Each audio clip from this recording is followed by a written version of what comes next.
Ikaw naman, patunayan mo na lahi ng demonyo, kaya iglesia ni Kristo ka.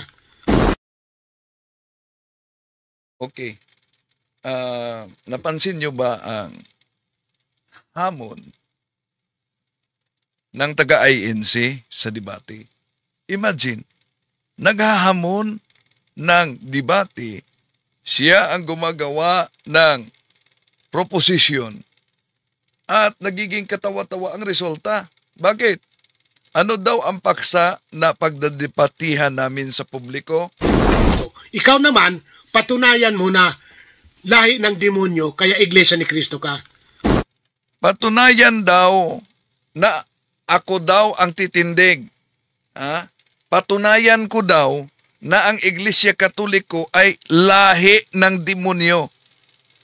Kaya Iglesia ni Kristo. Pinag-isipan kaya ito? Bakit? Siya ang negative side. So, ibig sabihin, tutol siya na ang simbahang Katoliko ay lahi ng demonyo.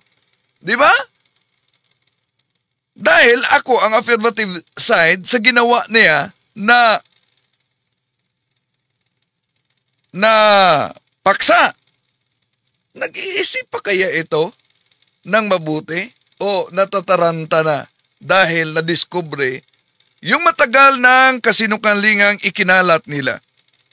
Pero, pagbigyan na natin, nagsuri naman siya sa kamalian, si Nita. Di ating narinig si Wendell Talibong, Mr. Wendell Talibong. Yung pagkakamali ko po ay hiningi ko ng sorry sa iyo. Kasi talaga pong ganun yan. Normal po minsan ang tao nagkakamali, pero ang pagkakamali po, iba po yan sa pagsisinungaling. Kita nyo? Iba po yung magsinungaling ka sa pagkakamali. Iba daw ang magsisinungaling sa pagkakamali. Ang problema ngayon, nagkamali pa, nagsisinungaling pa. Bakit? Naalala niyo yung sa kaniyang channel?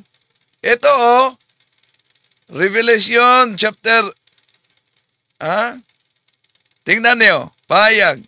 May nakadikit na at dahil ang nakasulat yan, palakihin natin O kasi ang nakasulat yan, dinikitan. Dinikitan. At dahil diyan, may paliwanag siya. Ano yung paliwanag niya? Kaya, iba daw ang pagkakamali, iba din ang pagsisinungaling. Talagang dinikitan ko raw ito. Bueno, bubuksan natin titingnan natin yung Apokalipsis 13:18. Tingnan natin kung may dikit. Ayan. Ito po ang lugar na yun. Ito po. Ayan po yun. Ayan po yun. Kung may dikit man yan, hindi ako ang may gawa. Defensor Katoliko nun, si Mr. Rolly Tesorero, siguro. O di kaya, baka si Monsignor Abriol din. Kasi si Abriol noon buhay pa. Inyo, talibugok. Imagine, maniwala kaya kayo, sa dala niyang Biblia, mga kapatid, na nadiskobring may nakadikit dahil ang nakasulat diyan ay nilagyang at. Defensor Katoliko daw ang gumagawa diyan o kaya si Monsignor Abriol.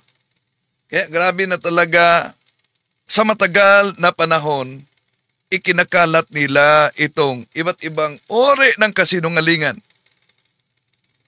na makabiktima lang ng mga inosente. Pero, nanggigigil ang taga The Revealers na INC. Ako daw ang sinungaling. Kaya pinauulit-ulit ko para palitawin natin na talagang napakasinungaling, ubod at nuknukan ng sinungaling si Wendell Talibong. Grabe Palitawin daw nila. Palitawin nila. Pero sino ang lumitaw ngayon na nabisto? Ito'y tatalakayin natin. Samahan ninyo ako, mga kapatid. Kaya pinauulit-ulit ko para palitawin natin na talagang Kasi umalingan, pag palaging inulit-ulit ay magmukha talagang katotohanan para sa ating mga kapatid na kulang ang kaalaman. Ang pagkadaya ay maranasan sa iba't ibang paraan. Pero napakasakit pag madaya tayo sa pananampalataya. dahil nanganib pati ang ating kaluluwa. Viva Cristo Rey! Pro Dio et Ecclesia! Kumusta? Welcome. Itong inyong lingkod, Brad Wendell Talibong, muling makasama ninyo sa pagkakataong ito. At inadyahan natin ang ating mga suking taga-subaybay. Huwag kalimutang pindutin ang like sa ating live. At huwag din kalimutang mag-subscribe at pindutin ang bell button para updated kayo, mag-comment at i-share ninyo. Kumusta sa lahat nating mga suking taga-subaybay? At welcome sa mga pumasok ngayon sa comment section. Ito, sila si Eleonor Isola, si Fernando Cansiho sa Baguio City. Kumusta kayo dyan sa Baguio? Apektado ba kayo sa Baguio din? Si Jilay Tilan dyan sa Spin, si Silin Akido, si Factbusters PH. Huwag niyo kalimutan mag-subscribe kay Kaburnok. Dami kayong matutunan sa channel ni Ilo Kaburnok. Alberto Panglao, si Rayson Almadin diyan sa Antipulo, at sa lahat nating mga kapatid na sumusubaybay sa ating live streaming. Sa pagkakataong ito, mga mahal na kapatid, ating sasagutin si James Soto. Kumusta? Happy birthday para sa aking misis ngayon na nagdiwang sa kanyang kaarawan. Happy birthday kay Sarah. Okay. Di na natin pa tatagalin pa mga kapatid. May banat dito ang The Revealers. At apektado sila sa pasugo na ginamit natin, kung saan kinukot ng author ng pasugo yung si San Ignacio ay alagad ni San Juan. Kaya natataranta sila, kung maalala ninyo yan, natataranta sila. Balikan muna natin natataranta sila nang kinot natin yan. Ito kung kaninong alagad si San Ignacio, alagad siya ni San Juan Apostol kasama si Santo Policarpio. Saan yan mabasa? Ito, research naman pag may time. Kasama na Sige pala. nga, sige nga. Sige nga, ano yung bala niya, Kuya Robin? Ano yung bala niya? Biblia ba? Sige nga. Yan. Pag maipit, doon na sila sa Biblia. Takot na sa referensya. Kaya anong sabi ng mismong kanilang Pasugo Magazine? Bakit daw takot sa referensya? Takot sa referensya dahil mabubulgar at malalantad ang kasinungalingan. Ito, sabi ng kanilang Pasugo Magazine, sa Pangulong Tudling, nakasulat yan, malalantad ang kabulukan, kaya ayaw ng mga referensya. Sila mismo ang nagsabi diyan. Nasa referensya, Pasugo Magazine nila ang nakasulat. Kaya, nang naiipit talaga sila, dahil di naman pinabulaanan ng naturang Pasugo Magazine ang aklat ni Robert na kinukot dito mga kapatid, dahil binanggit kasi na si San Ignacio, palaging ginagamit nila yon. Si San Ignacio ay alagad ni San Juan. So, kaya yun ang iniiwasan ng karamihang mga ministro, dahil pag madiskubre na si San Ignacio alagad pala ni San Juan, abay, mas lalong nadidiin ang INC ni Felix Manalo. na wala silang kaugnayan sa mga apostol, kundi ang simbahang Katoliko. Okay, tuloy natin. Natataranta dito. Bakit? Pansinin ninyo. Eto mga kapatid. Pasugo, Pebrero 1977, 7.7 Tagay. Pasugo, February 1977. Mga researcher natin, pasugo daw, February 1997. So sino ngayon ang palpak? Binanggit ko nga, inulit pa, 1997, pagkatapos, 1977, pagkatapos pinahanap, 1997. Balikan natin ha, ito. Mga researcher natin, pasugo daw, nabanggit niya kung anong uri na pasugo isyo ang ginamit ko.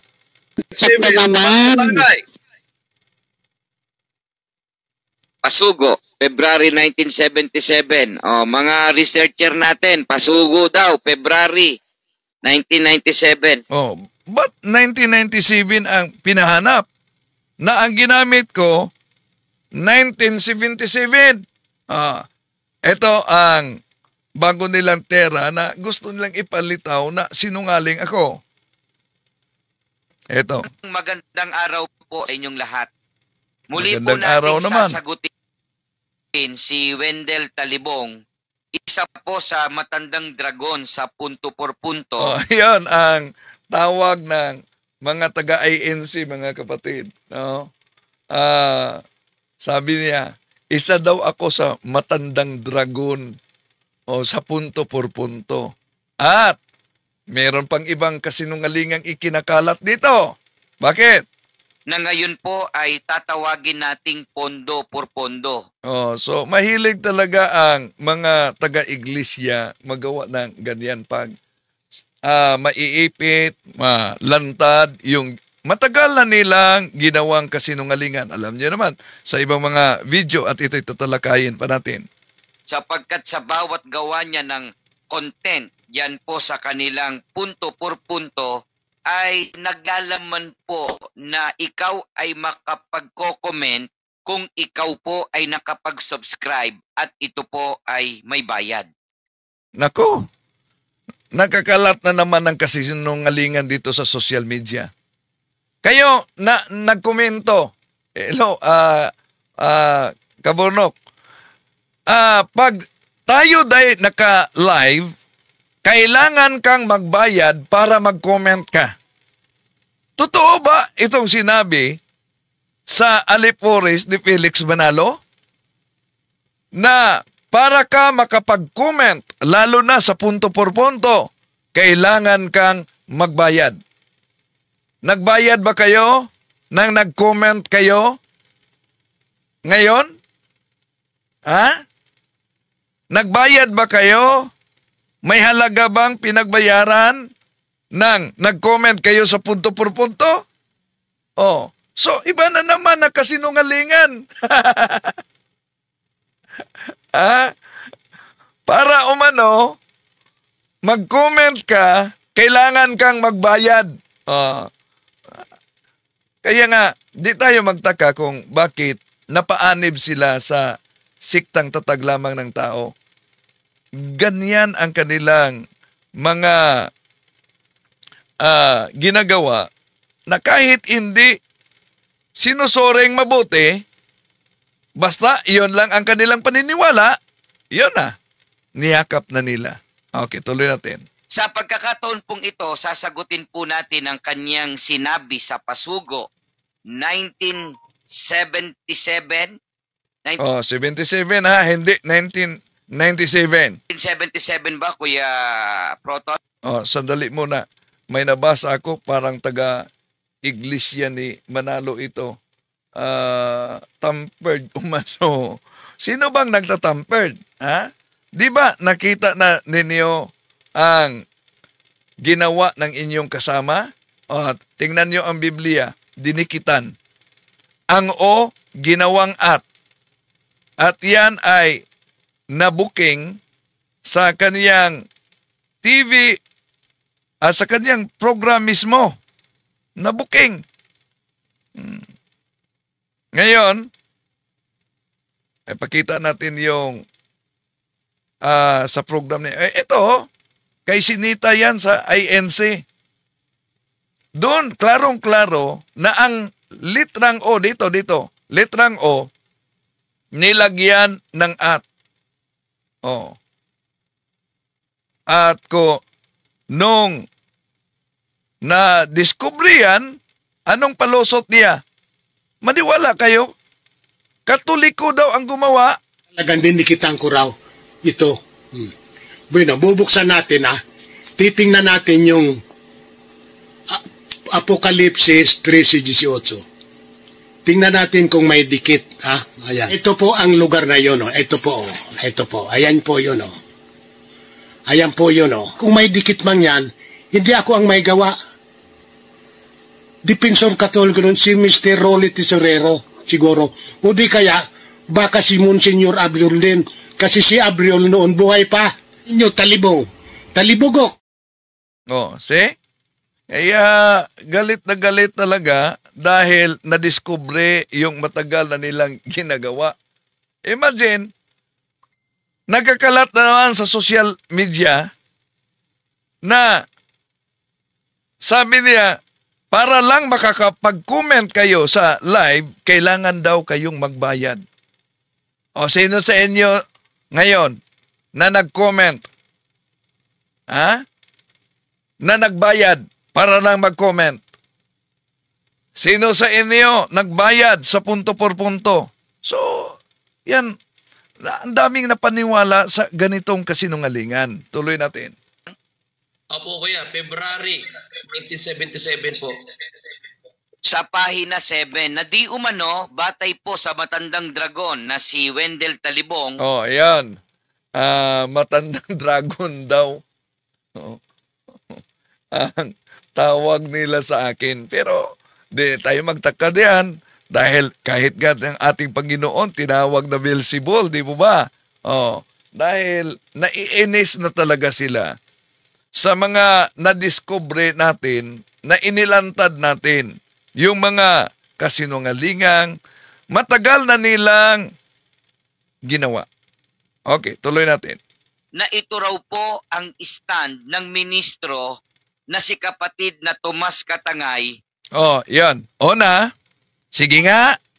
Dahil sabi nila, ang hina naman ng comprehension ni Wendell. So ibig sabihin, dahil ako'y mahina ang comprehension para sa inyo, abay, malakas ang comprehension ninyo. Diba? Sige. Ipli umano ninyo ang video kung sinabi ko na ito ang stand ni Tomas Katangay. Sinabi ko ba yon? Hindi. Kahit kailan hindi ko sinabi. Anong sinabi ko? Nasa pasugo ninyo nakasulat. Yun ang sabi ko. Nasa pasugo ninyo nakasulat. Kaninong alagad si San Ignacio? Yun ang di nila magiba. Ang sabi na, hindi naman na yan stand ni Tomas Katangay. Sinagot yan ng pasugo. Tama, sinagot ng pasugo. Ano ang sagot? Kaugnay sa divinity of Jesus. Ang tanong, sinagot ba ng pasugo ang sinabi sa kinukot niya na aklat na si San Ignacio ay alagad ni San Juan Apostol? Hindi yan sinagot. Wala kayong maipakitang sagot na sinabi ni Tomas Katangay, hindi totoo na si San Ignacio ay alagad ni San Juan Apostol. Basahin nyo man paulit-ulit kahit 100 times ang pasugo ninyo. Wala kayong mabasa diyan. Kaya nga, nireply ni Alda yung pahayag ko. Batay po sa ipinaliliwanag ni Wendell Talibong. Kuya Proton, ano po ba ang nilalaman ng aklat diyan po sa 1977 February issue sa pahina 7 o pahina 7? Ito po, Kuya Robin, i-play muna natin yung sinabi ni Talibong na pandaraya para maipagkumpara natin. Yan. Mahilig talaga ito. Sila ang matagal nang gumagawa sa kanilang binabanggit, dito nila ibabato sa akin na nilantad natin yung mga kasinungalingan nila. Sige, pakinggan natin. Sinabi ko daw na tindig ito ni Tomas Katangay. Sabi ko, kinot ng pasugo ninyo. At kahit kailan, hindi yan sinagot ni Tomas Katangay at walang nakasulat sa pasugo ninyo na sinabing si San Ignacio ay hindi alagad ni San Juan Apostol. Tuloy natin. Ano talaga ang nakalagay sa pasugo? Makikisuyo pong paki-play po muna. Balikan lang natin ng konting-konti. Think ye of Christ made a sweeping conclusion that those who deny the alleged deity of Christ are heretics. After New Testament times, many heretics arose who denied the doctrine of the deity of Christ. These false teachers were denounced by believers like Ignatius, 110, Anno Domini, and Polycarp, who were followers of the Apostle John. Yan. Yan daw, umano. Ngayon, ibalik natin sa kanila. Meron bang pahayag ang pasugo, sinagot ba ni Katangay ang nakasulat na si San Ignacio ay hindi alagad ni San Juan Apostol? Di ba? Wala. Babasahin niyo ang pasugo. Kahit pa 200 times, wala kayong mabasa niyan. Tuloy natin. Napansin po ninyo kung ano yung... Ang binasa po niya ay mula po sa pasugo, date 1977, February. Ayan. Paano nila tutulan ang binasa ko, mga kapatid? Paano nila tutulan? Kaya nga tuloy. Eto. Sa page 7. Ang kanya pong naging konklusyon, ito po ang stand ng author ng pasugo. Asan? Asan sinabi ko na yun po ang stand ng author ng pasugo? Kinot ng author ninyo. At yung author ninyo, wala siyang reaksyon kaugnay sa pagiging alagad ni San Ignacio kay San Juan Apostol. Wala siyang reaksyon yan. Ang kaniyang sinagot ay ang tungkol sa divinity of Jesus Christ. Pero ang pagkaalagad ni San Ignacio, ni San Juan Apostol, hindi yan sinagot ng author na si Tomas Katangay sa inyong pasugo. Kaya nga, iniwasan nila yung sinabi ko, mga kapatid. Kung tutulan ninyo itong quotation na ito ni Tomas Katangay, kung para sa inyo, si San Ignacio ay hindi alagad ni San Juan Apostol. Ang tanong, kanino siyang alagad? Di ba gumagamit pa sila ng ChatGPT? Credible daw si ChatGPT. Anong resulta? Hindi. Bumalik sa kanila dahil kung tanungin ninyo si ChatGPT sa kanilang tindig, si San Ignacio ba ang nagtatag sa simbahang Katoliko? Ay, pakita natin mamaya. Kung tanungin ninyo, sa kanilang tindig, sino ang founder sa Iglesia ni Cristo 1914? Abay, lalabas talaga. Kaya, sila mismo ang napasubo sa kanilang ChatGPT. Okay, tuloy natin. Na isang ministro na si kapatid na Tomas Katangay. Ngayon, aalamin natin sa kanyang bahagi pa ng pangungusap, ano talaga ang stand ng pasugo batay sa kamangmangan o alam ni Wendell Talibong. Okay, yon. Mahilig talaga sila, kaya di sila mapakita, magtatago sila. Bakit? Ad hominem. Bakit ad hominem? Dahil di nila magiba ang inilantad natin na nasa pasugo nila. Kaya apektado pati damdamin nila. No? So, kaya sa mga nanonood dito, huwag kayong magpadala sa ad hominem at galit. Lalo na sa mga nagsusubaybay. Panoorin ninyo, pakinggan ninyo. Paano nila pabulaanan? Ito nakasulat sa kanilang pasugo mismo. Tuloy natin. Yan pa ninyo. Kuya Robin. Balik mo doon, kuya. Ayan. Opo, Kuya Proton. Sige po, tuloy po muna niyo si Talibong po. Ano yan? So, siguro, ngayon lang nila narinig na may kotisyon sila sa kanilang pasugo. Napansin ba umano kung ano yun na pasugo? Ngayon lang daw po natin narinig. Kaya nga, nakalimutan niyo? Di ba?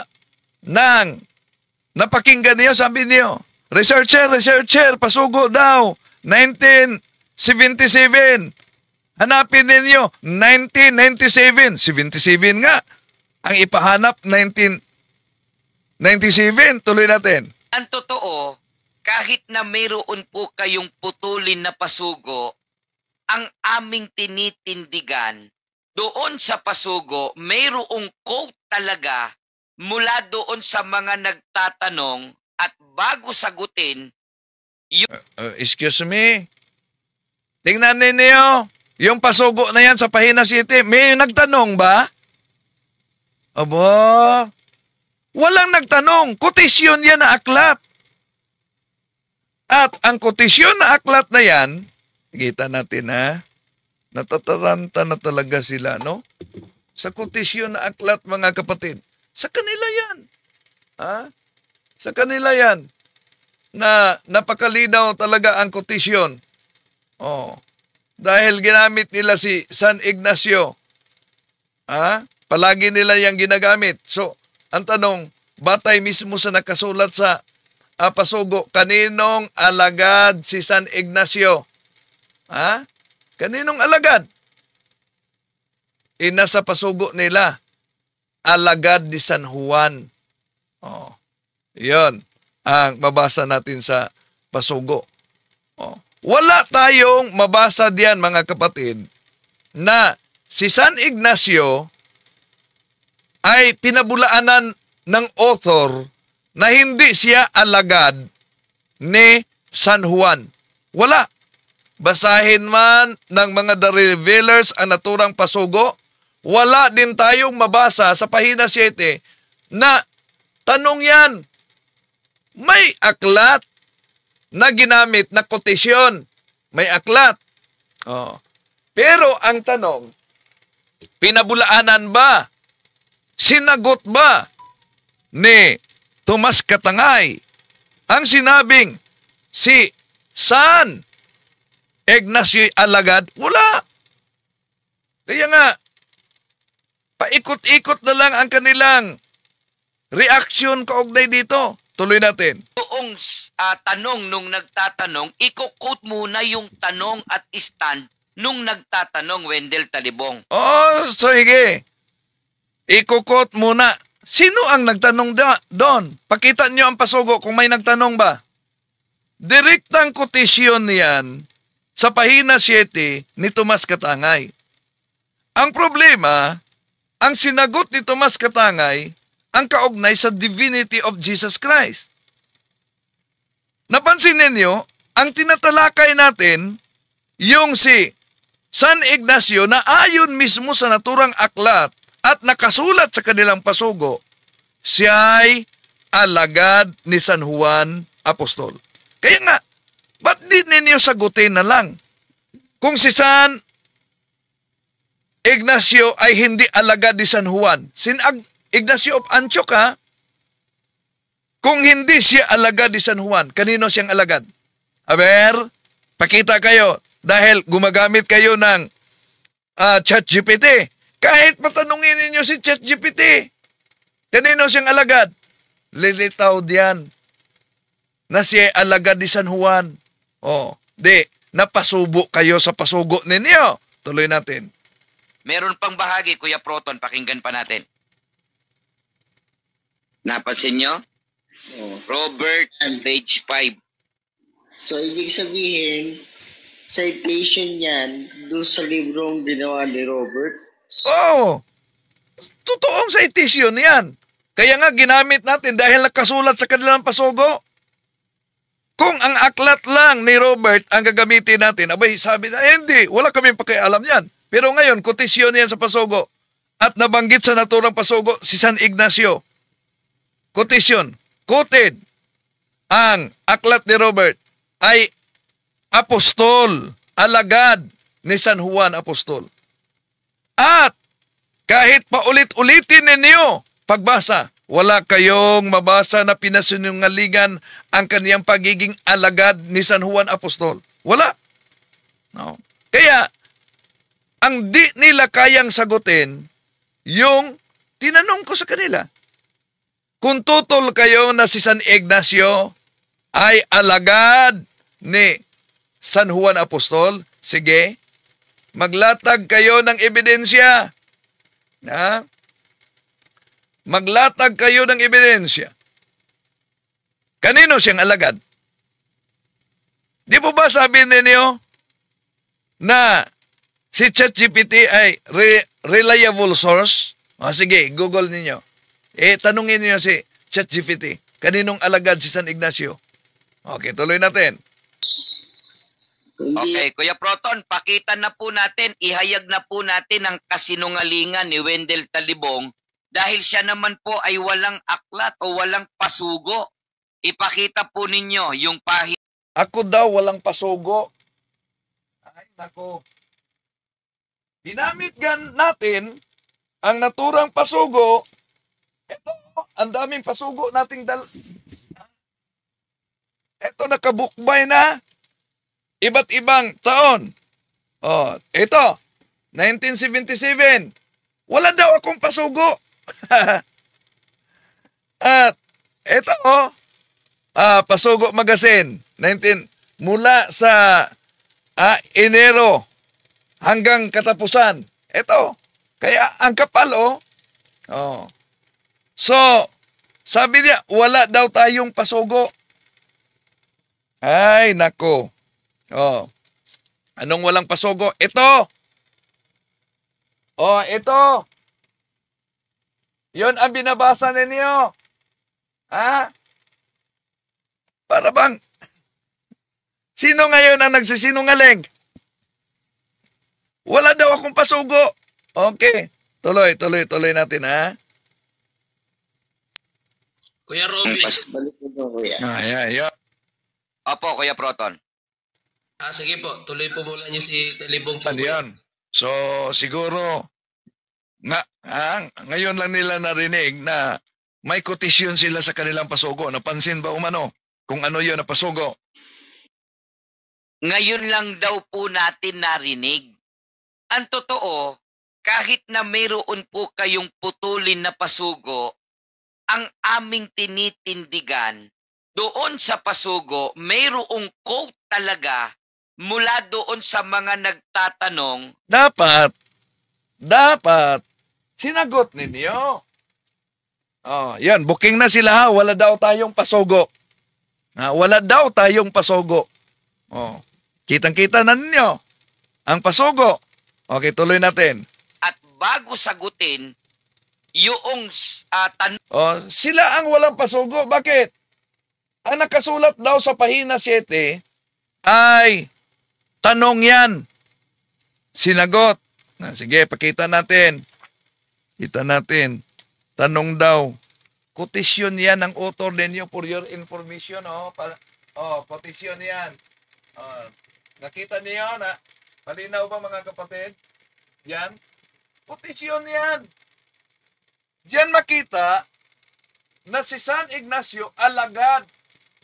At kahit pa basahin nyo 1,000 times, wala kayong mabasa na sinabi ni Tomas Katangay,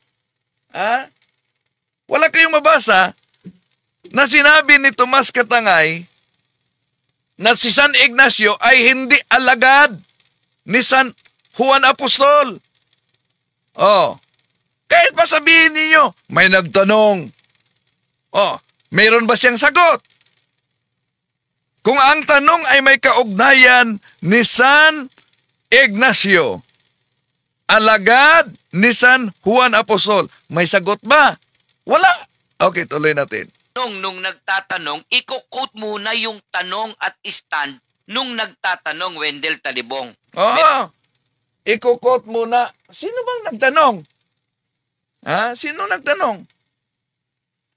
Dito. Sa pasugong ito. Oh.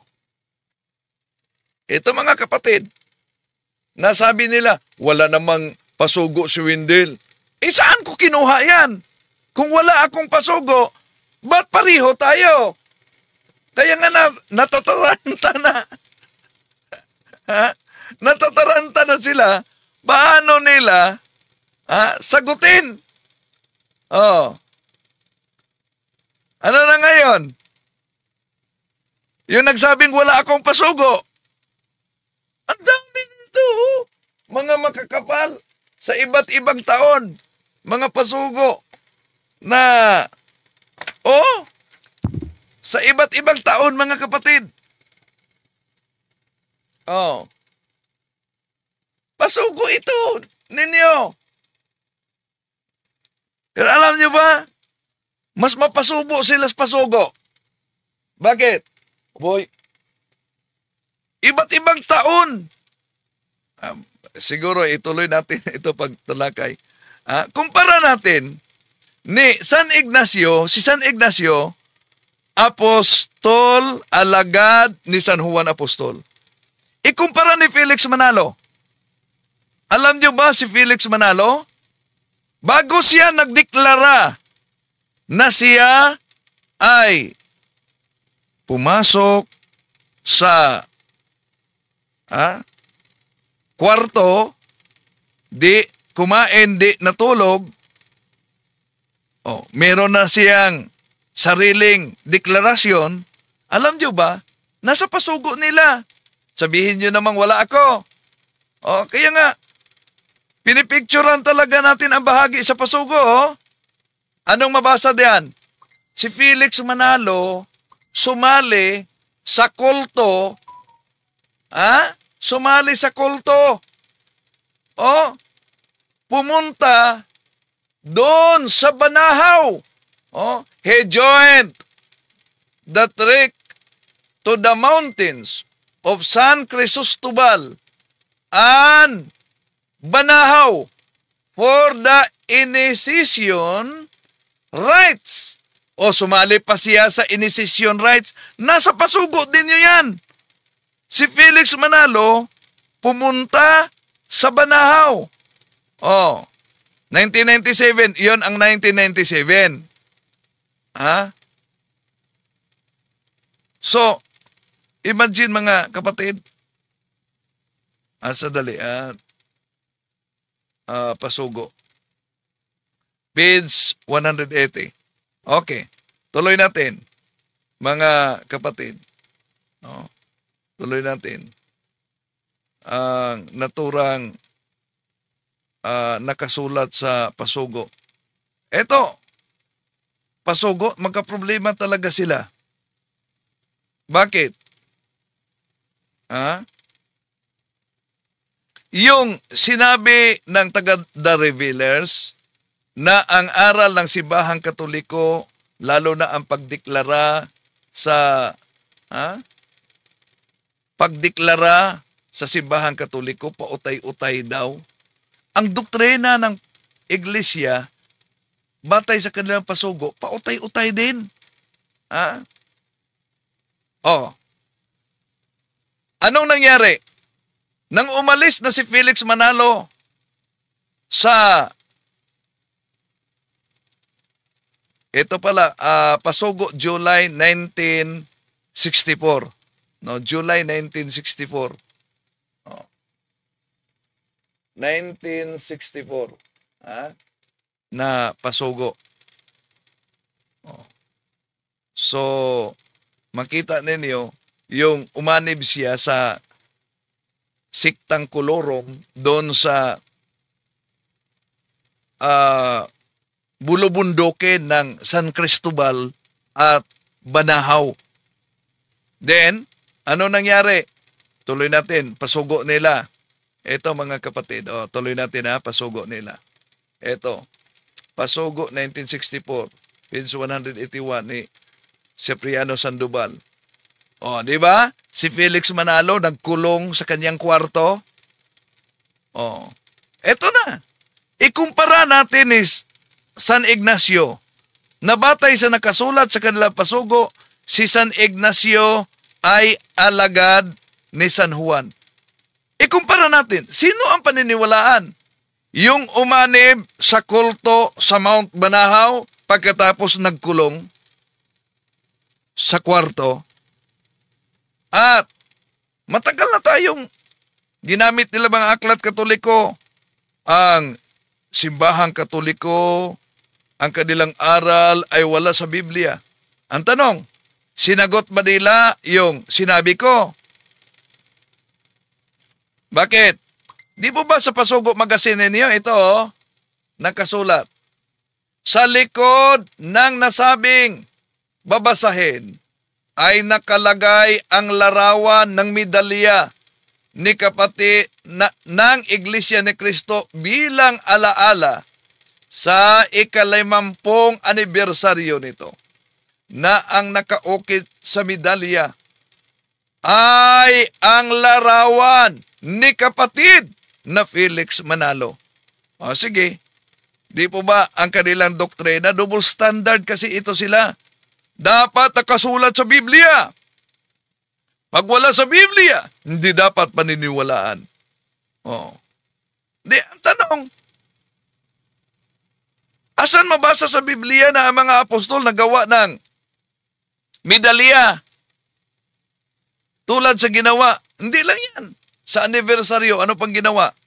Ito mga kapatid, sa Pasugo Magazine pa rin nila. Sinabi na, wala daw ako pasugo. Ito, mabasa natin. Noon daw, ipinagdiwang namin ang ika-50 anibersaryo ng Iglesia ni Cristo. Sa pagtitipon daw na ginawa namin sa Araneta Coliseum, ay inilagay daw sa gitna ng libu-libong kaanib ang relikya ng tronong likmuan sa yumaong si kapatid na Felix Manalo. Tutol daw kami sa relikya at ayaw daw kami ng relikya. Ang sabi niya ay tutol kami sa relikya at ayaw daw kami sa relikya. Kailan namin sinabi ito? Meron ka bang maipakitang batayan na sinabi namin iyan Mang Joelle? So di sila tutol sa relikya. Basta upuan ni Felix Manalo. Nasa pasugo nila yan. Nasa pasugo nila yan. At hindi lang yan, mga kapatid. Pasugo nila yan. Sinabi nilang, wala daw tayong pasugo.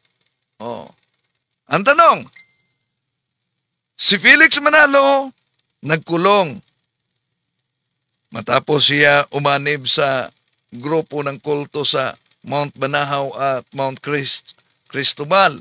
Di ba? Ngayon, ang tanong, sandali, may nabasa ako. Ano ba yan? Sila gamit ng referensya galing sa pare. Wasak na wasak pala sila sa pasugo nila na ilantad natin. Wasak na wasak talaga. Bakit? Una, kailan naisipan ni Felix Manalo na natalikod ang unang iglesia? 1913. Ito, 1913, Pasugo Magazine. Ito, mabasa natin.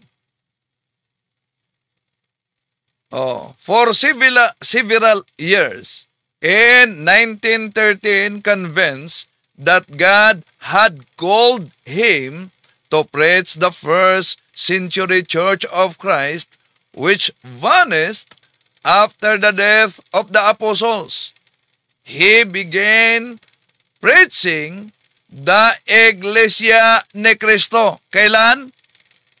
Kailan siya napaisip na tinawag na siya daw sa Diyos? 1913. Oh. Kung 1913 siya napaisip, kailan siya nagparehistro sa Iglesia ni Cristo? Ito, pasugo pa rin nila. Ang sasagot, way back on July 27, 1914, the Church of Christ was registered with the Philippine government. The registration papers state, among other things, that Brother Felix Y. Manalo is the founder of the Iglesia ni Cristo. Ano daw? Nasa pasugo yan. Si Tomas Katangay pa rin ang author niyan, na si Felix Manalo, sa Artículos de Incorporación, Quelos Fundadores de esta Asociación son Felix Manalo, nakarehistro talaga na siya founder. Tanong, ano ba ang batayan ng INC? Para ang isang sikta ay wala talagang kaugnayan sa mga apostol at sa ating Panginoong Hesus. Alam nyo ba? Ano ang batayan? Yung SIC registration. Saan mabasa? Nasa Pasugo Magazine, oh. Ginamit nila ang SIC registration para patunayan na itong sikta na ito ay walang batayan. O, ito, napansin niyo, 1981, page 51 ni Brigido Lubao. Mayroon ba tayong maipakitang katibayan mula sa mismong iglesia na tatag ni Ferris tungkol sa simula? At pagkatatag nito, meron po. Narito po ang isang bahagi na nakasulat sa rehistro ng iglesyang iyan. O yan, kinukot nila ang rehistro sa iglesyang iyan. No, na tatag ni Ferris. Ngayon, matapos nila pinakita yung rehistro na yan, alam nyo ba? Pagkatapos pinakita nila, may konklusyon sila. Batay sa SIC registration. Sa pahina 53, ito mabasa natin. Kaya malinaw nga na wala silang kaugnayan sa iglesia na itinatag ni Kristo noong unang siglo sa Jerusalem. Ano daw ang batayan na ang isang sikta ay walang kaugnayan? Ha? Walang kaugnayan kay Jesus, sa ating Panginoong Hesus at sa mga apostol. Dahil ito'y narehistro sa Securities and Exchange Commission. Nako! Ang tanong, sila ba'y narehistro o hindi? Rehistro sila. Kung narehistro sila, ang tanong, anong sabi konklusyon nila? Ha? Ang konklusyon nila ay pag narehistro, wala daw umanong wala daw umanong kaugnayan. Wala daw kaugnayan sa mga apostol. Tanong, sa kanilang Pasugo Magazine, nagtaka ako ba't di ito sinagot ng The Revealers. Ito sabi ni Phil John Fuentes, natakot ba kayo na sagutin ninyo ito? Total ba kayo sa sinabi ni Phil John Fuentes? I have nothing against the fact that the Catholic Church, which exists to this day, could be traced back from the first century. Oh. So, ang simbahang Katoliko na tinututulan nila mga kapatid, ano daw? Eto'y maibalik sa unang siglo. Kaya, ang tanong, ang Iglesia ni Cristo ba? Ito ba ang ganap naging Katoliko? Pasugo Magazine nila ang pasasagutin. Ito ang mabasa. The Church of Christ has thoroughly become the Catholic Church, although writers and historians continue to treat both as synonymous. Yon, mga kapatid. So, ngayon, nasa kanilang pasugo yan. Alam nyo ba kung ang kanilang pasugo ang ating pasasagutin? Nagsusuwagan kung kailan na itatag ang simbahang Katoliko. Nakakatawa talaga ang resulta. Pero ito'y ating tatalakayin sa susunod. Maraming salamat sa inyong pagsubaybay. Hindi po natin layunin na saktan ang damdamin ng ating mga kapatid. Pero sinagot lang natin. Dahil alam nyo naman, ang kasinungalingan, pag ito'y palaging inulit-ulit, magmukha talagang parang katotohanan, lalo na sa mga kapatid na kulang ang kaalaman. Maraming salamat po. Bye-bye.